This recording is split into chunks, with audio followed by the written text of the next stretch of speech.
Head uue aasta algust, head kuulajad ja vaatajad Keskhommikust ja täna on stuudios Mihhail Kõlvart, Keskerakonna esimees, Tallinna linnavolikogu esimees samamoodi ja mina saatejuhina Janek Mägi.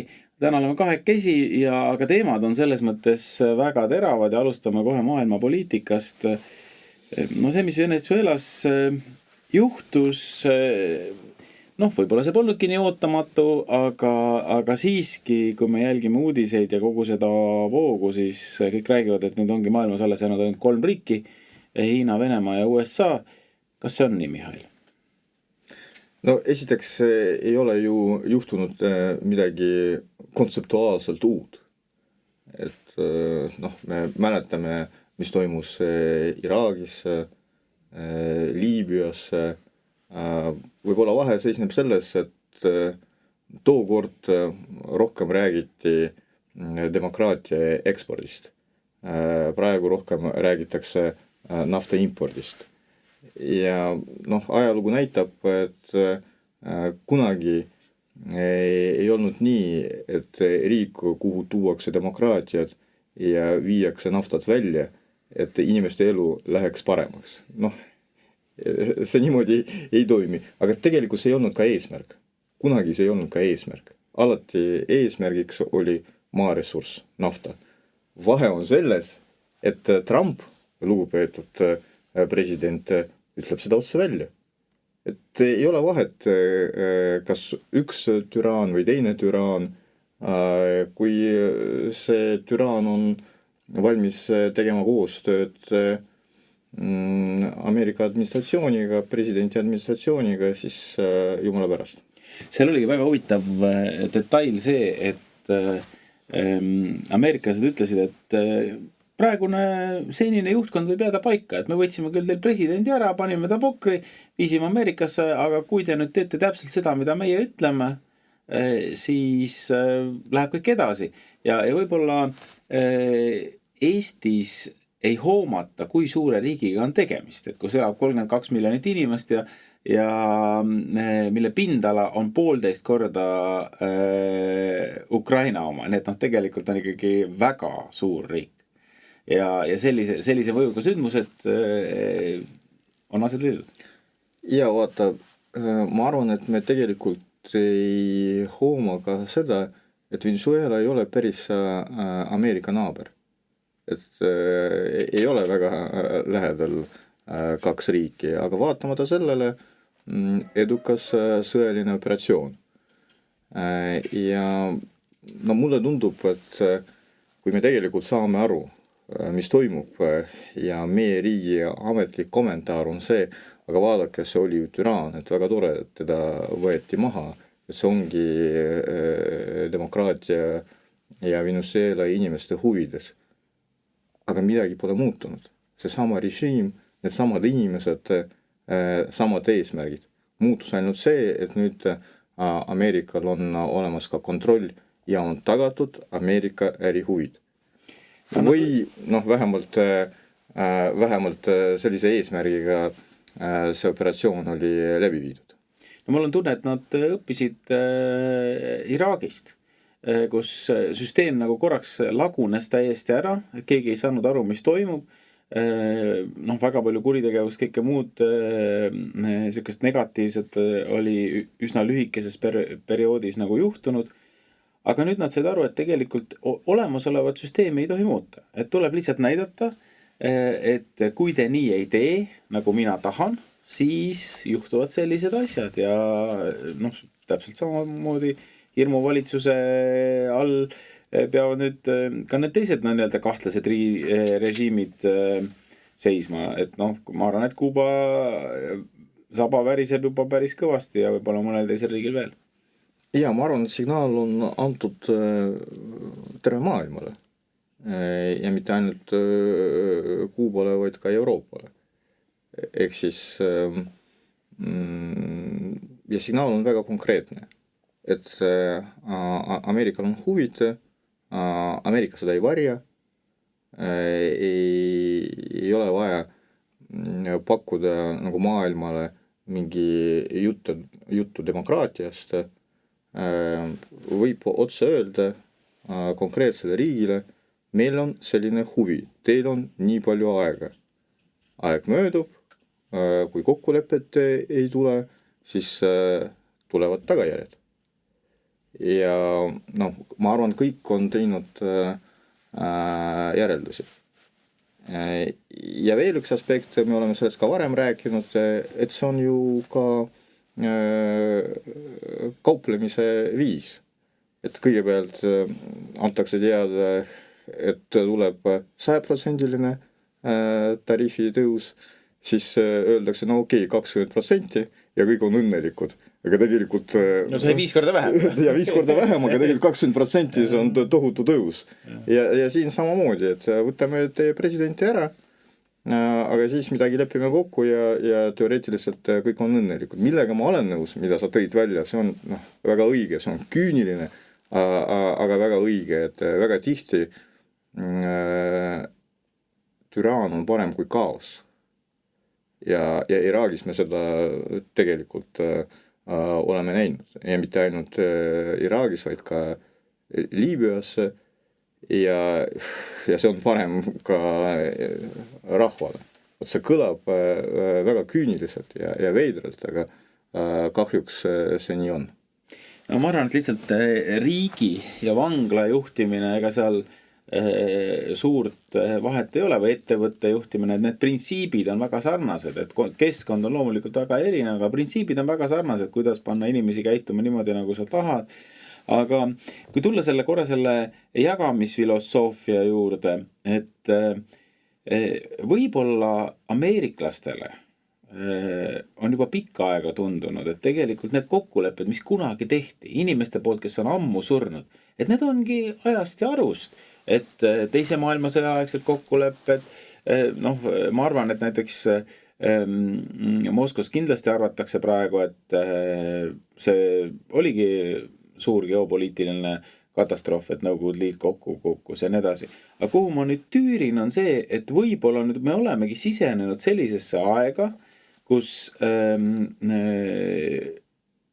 elus olevad riigijuhid hindavad ümber neid ajaloolisi asju ja seda on ju tegelikult viimase 500 000 aasta jooksul siin tehtud kogu aeg. Et nad on jõudnudki sinna, et neid inimesi enam ei ole, seda aega enam ei ole, nüüd on uued ajad, uued plaanid, me tahame elada edasi teistmoodi. Vaata, aga tegelikult sisuliselt ei ole midagi muutunud. Et praegu väga palju räägitakse sellest, et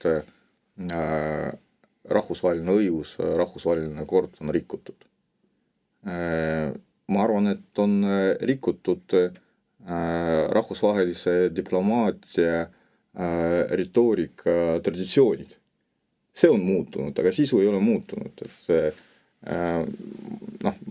me rääkisime sellest, et Iraak, Liibüa, aga enne seda oli Vietnam, enne seda oli Afganistan, kuhu Nõukogude Liit tungis sisse.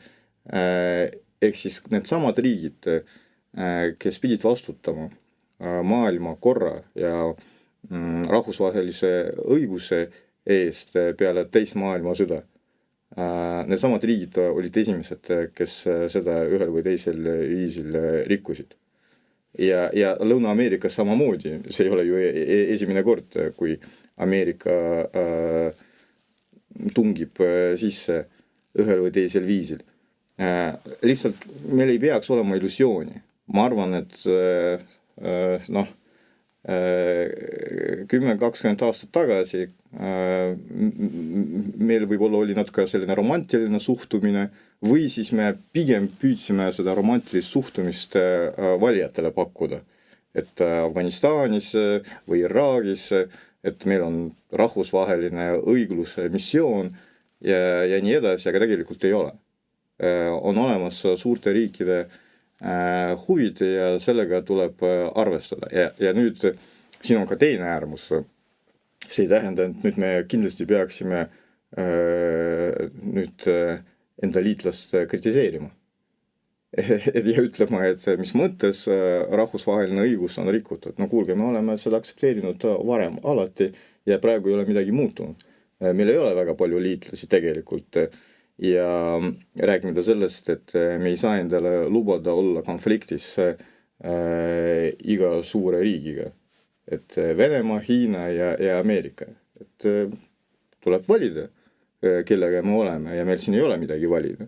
Ehk siis, mida ma tahan öelda, et jah, siin ei ole midagi rõõmustada, nagu võib-olla mõni poliitik seda teeb Venezuela osas, aga see ei ole ka mingi tragöödia.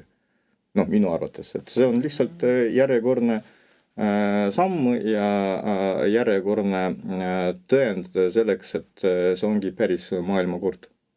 See on väga suured muutused ja kui me mõtleme, Venemaa on ära võtnud umbes Balti riikide suuruse osa Ukraina territooriumist tänaseks, aga nüüd ameeriklased ütlevad selgelt, et neil on Gröönimaad vaja oma julgeoleku jaoks ja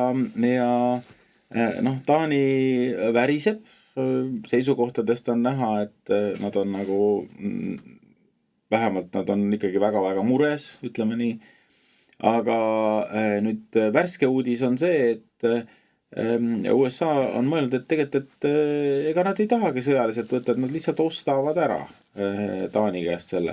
Et Mihhail, mis sa arvad, lätlased on ju kogu aeg tahtnud endale ühte meresaart Ruhnut, et võib-olla see tuleks siis neile müüa.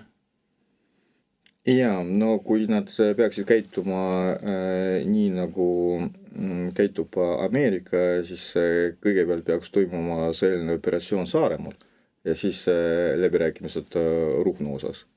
See on küll halb nali, aga ma arvan, et Gröönimaa me praegu näeme sama olukorra. Vaata, me alustasime sellest, et on erinevad kauplemisviisid ja on suhteliselt primitiivsed kauplemisviisid.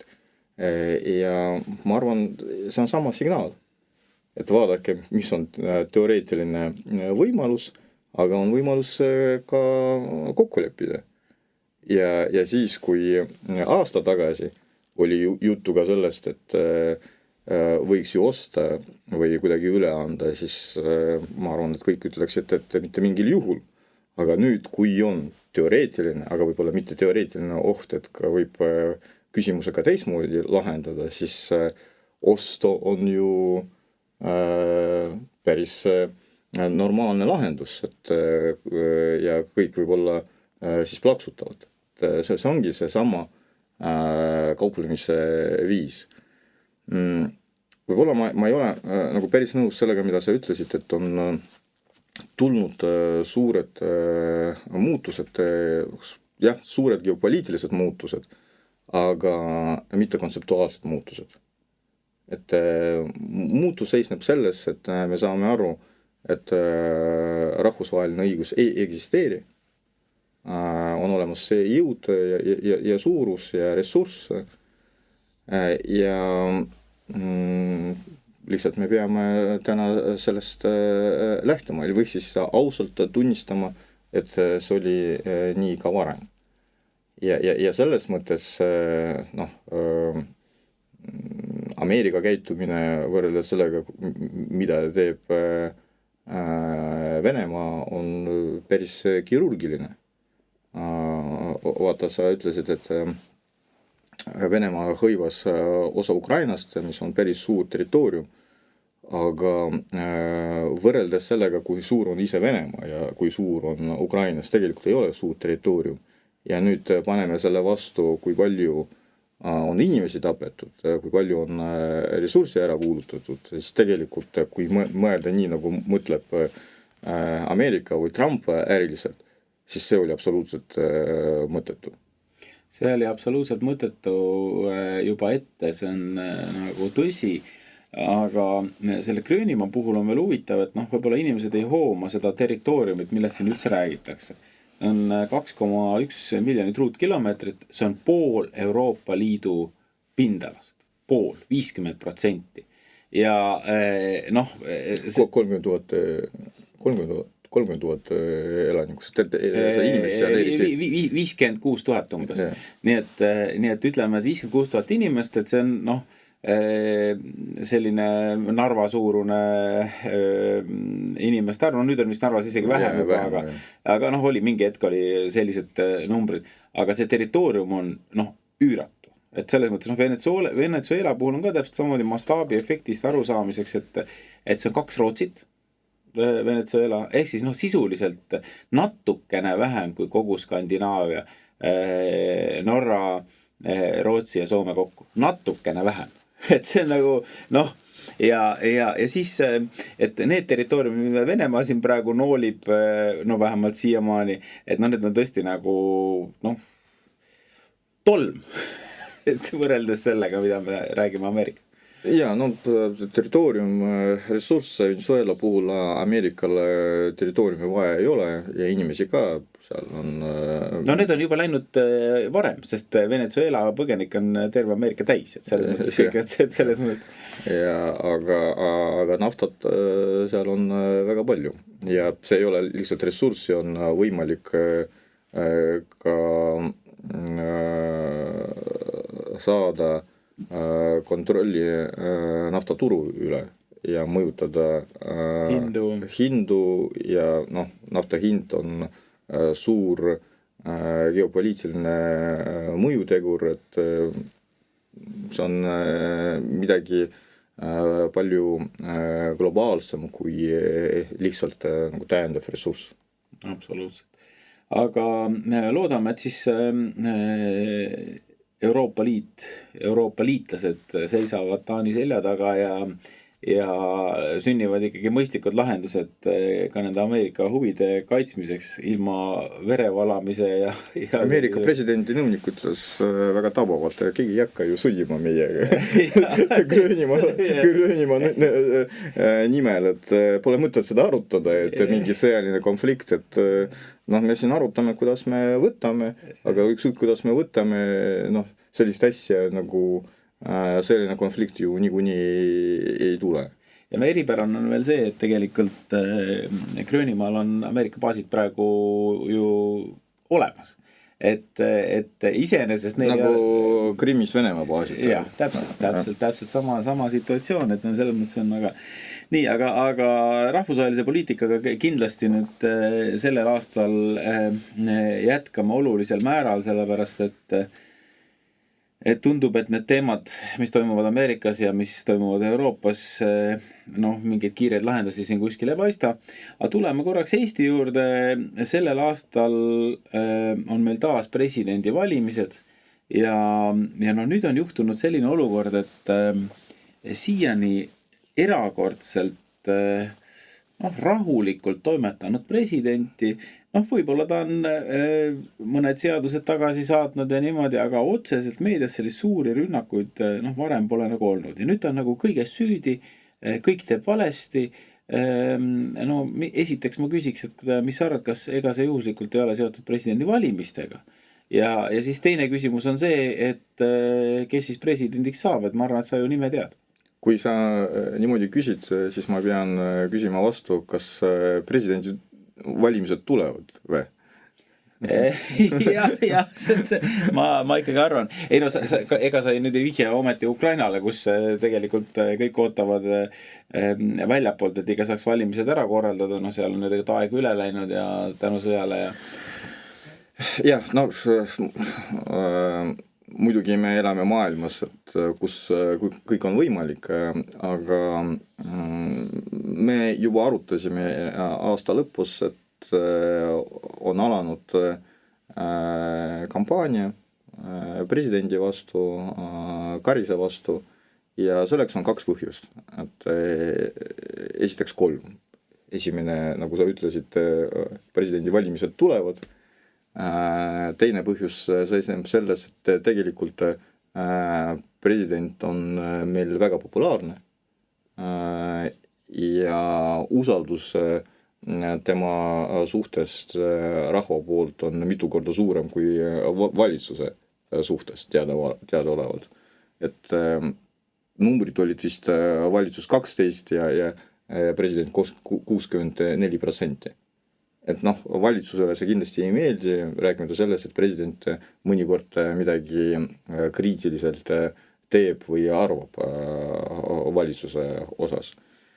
Ja kolmas põhjus seisneb selles, et selge on see, et praeguse koalitsioonierakonnad ei soovi, et Karis jätkaks.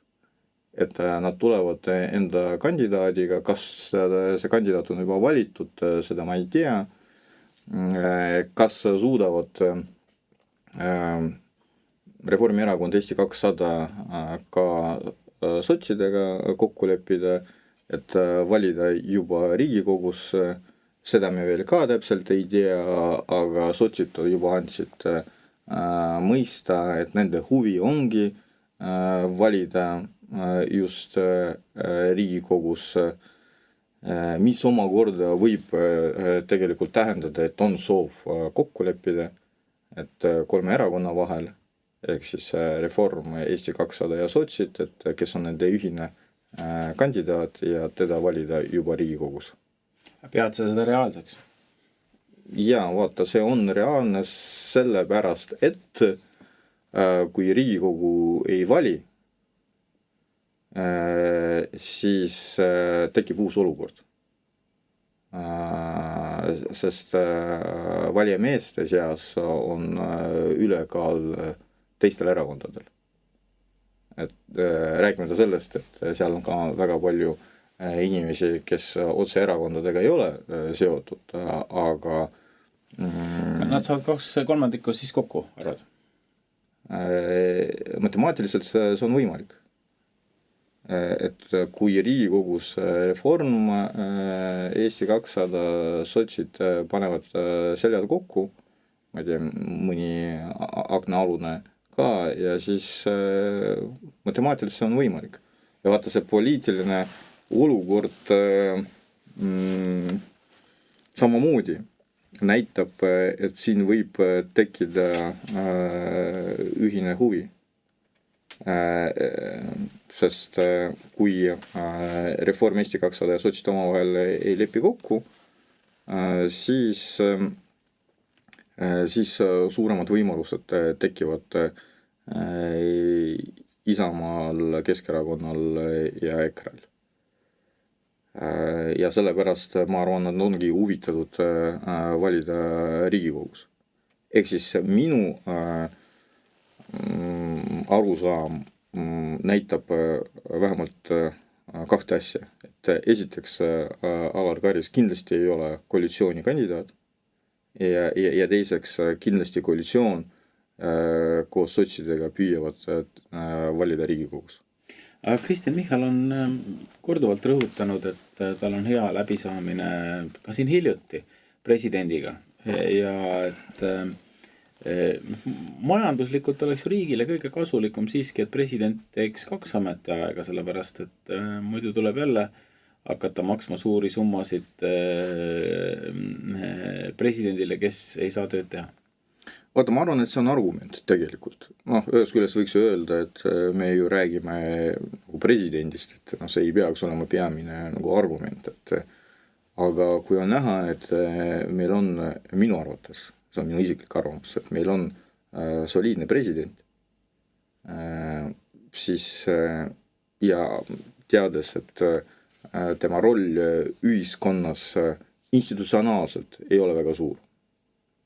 Isikuna see võib olla suur, aga see sõltub konkreetsest inimesest, aga institutsionaalselt presidendi roll ei ole väga suur, et väikse riigi puhul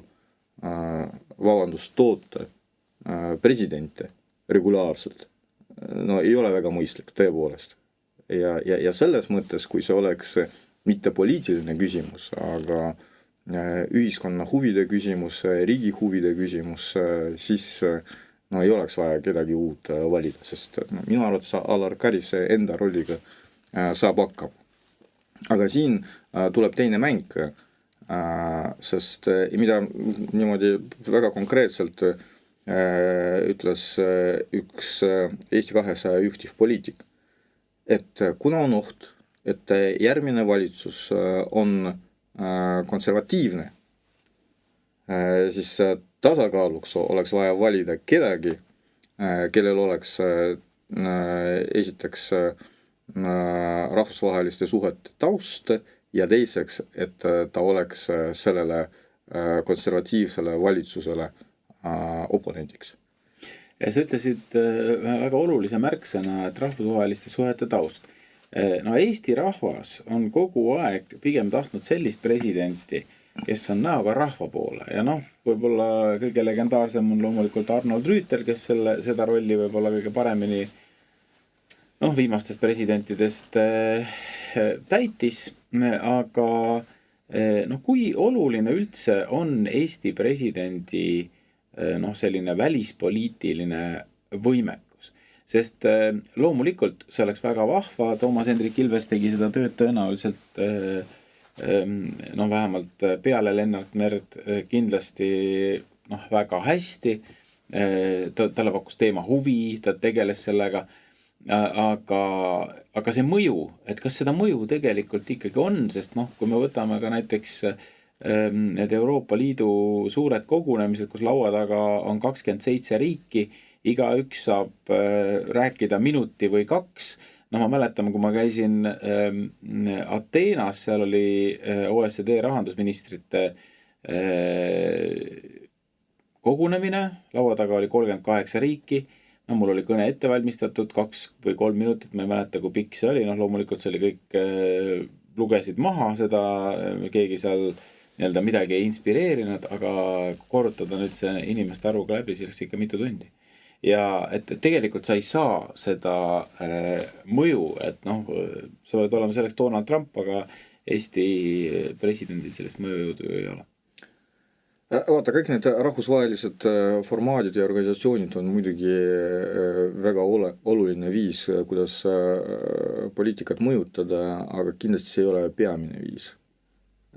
Peamine viis on otsekontaktid liidritega, inimestega ja kui president või ükskõik,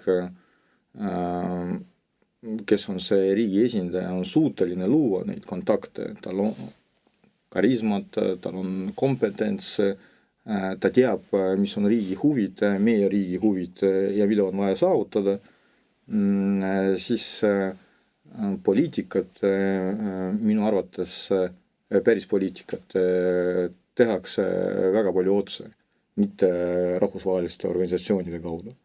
Nii nagu seda teeb ka Soome president. Ja nüüd on küsimus, kas presidendil on selline roll? Võiks olla. Aga ma arvan, et väikse riigi president peab olema multifunktsionaalne. Ta ei saa olla lihtsalt välisminister. Ta peab olema eelkõige rahva president, rahvale ja rahva president ja siis tal võiks olla ka seesama rahvusvaheliste suhete taust. Aga üks ei välista teist. Ja nüüd, kui me võtame Eesti 200 eesmärki aluseks, et ta oleks keegi, kellel oleks rahvusvaheliste suhete taust ja samas ta oleks oponent riigi valitsusele, siis sellest ju kasu ei ole. Sa saad midagi tõepoolest riigi jaoks teha ainult siis, kui sa oled võimeline teha koostööd eelkõige valitsusega, et teil on ühised eesmärgid, ühised arusaamad, mida te soovite saavutada ja siis sa selle pagasiga lähed ka rahvusvahelisele areenile. Ehk siin, kui me räägime riigi huvidest, ühiskonna huvidest, siin ei tohi tekkida konflikti, et sa oled selline särav rahvusvaheline poliitika, aga kodus sa oled valitsusele oponent ja rahvale sa ei ole keegi. Et neid asjad ei lähe kokku. Aasta pärast kardetakse väga, et tuleb Keskerakonna ja Isamaa ja võib-olla ka EKRE ühine valitsus, sellel pole vaja spekuleerida praegusel hetkel, need muutused. Aga sellega hirmutatakse praegu. Ja sellega hirmutatakse ja see seos ongi võib-olla see presidendi valimistega ka, aga kui sa mõtled nüüd, et seda sa mainisid, et mis Riigikogu suunad on, aga mismoodi valimuskogus võiks minna, kas näiteks Alar Karis võiks olla valimuskogus arvestatav kandidaat uuesti jätkama või no mis meeleolud on, et kui ta jõuab sinna valimuskokku? No me seda ei tea. Me seda ei tea ja selleks ajaks veel võib palju muutuda, et no üks kampaania algas. Karise vastu kampaania algas. Varsti algab ühe või teise kandidaadi toeks kampaania. Ja see kõik mõjutab. Ja see loomulikult mõjutab ka seda, mis hakkab toimuma. Et mis on valijate meeleolud. Et me mäletame, kuidas see käis siis, kui oli konkurents kahe kandidaadi vahel. Üks oli rahvusvahelise taustaga ja siis teine oli rahvamees. Et siis mõjutati väga palju ja kampaaniad mõjutavad. Absoluutselt ja ma arvan tegelikult, et vist ongi nii, et see kampaania kui selline ei ole mitte ainult show, vaid see on tegelikult väga oluline debatt, mis tulebki maha pidada, et aru saada, mida Eesti vajab ja mida ta tegelikult, mida rahvas tahab. No, see on selline idealistlik lähenemine. No. Ma olen sellega nõus, et see on väga õige, mida sa ütled, et ongi vaja, aga lihtsalt me ju teame, et väga palju on tehnoloogiat mängus. No, ma olen nõus, Mihhail, aga kas sa sellega ka oled nõus, et tegelikult selle tehnoloogia tõukejõud on ikkagi võime saada hääli? No, sest mina tahan juhtida saate lõpuks teema sinna, et ma arvan, presidendi valimised on tegelikult Riigikogu valimiskampaania üks väga oluline osa. Just, ja kõik erakonnad hakkavad sellest ka lähtuma, sest suuremas plaanis olulisem on see, mis hakkab toimuma aasta pärast. Ja kahjuks või õnneks presidendi valimised on üheks instrumendiks või üheks etapiks. Aga peamine tulemus ja peamine eesmärk on Riigikogu valimised. Ja selle teadmisega me täna ka lõpetame. Stuudios oli Keskerakonna esimees Mihhail Kõlvart, mina saatejuhina Janek Mägi, tänan teid vaatamast, kuulamast. Keskommik on eetris jälle nädala pärast.